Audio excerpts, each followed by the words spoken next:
Good evening and welcome to your home of business. My name is Joy Doreen Bira. Treasury is likely to face a cash crunch following admission by the Kenya Revenue Authority that it will not be able to meet its target. With the national budget pegged at 1.2 trillion shillings, Treasury analysts say they will be forced to carry out tough balancing in the coming days. Michael Karanja has the details. At 1.2 trillion shillings, the 2012-2013 budget is the largest in the country's history. Primarily, a substantial amount was meant to go into constitution implementation projects, much so with setting up the devolved system of governance. But with the taxman only having managed to raise 380 billion shillings in the first half, it is still way off the mark in meeting its set-out targets of 881 billion shillings.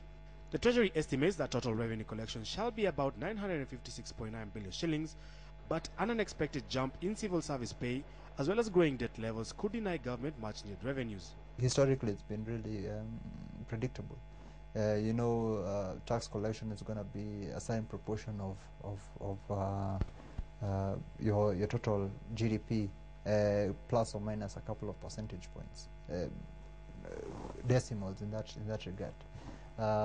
So if you're going to say you're going to collect 1 trillion, then you're telling us that the economy is going to grow by, crazy amount. So from the word go, we knew it was the forecasts were too rosy. Stimulating economic growth, asset sales and borrowing are among the tools left to the Treasury to generate much needed revenue.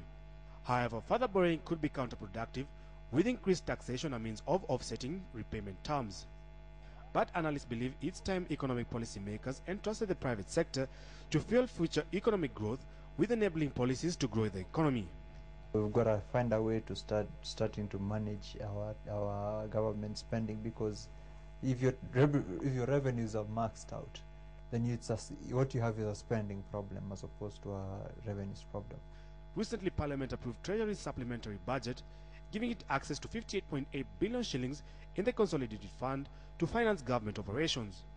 However, with recurrent expenditure growing each year to levels rivaling those total revenue collections, cutting government spending ought to be high on the government's agenda. Michael Karanja, KTN Business Today.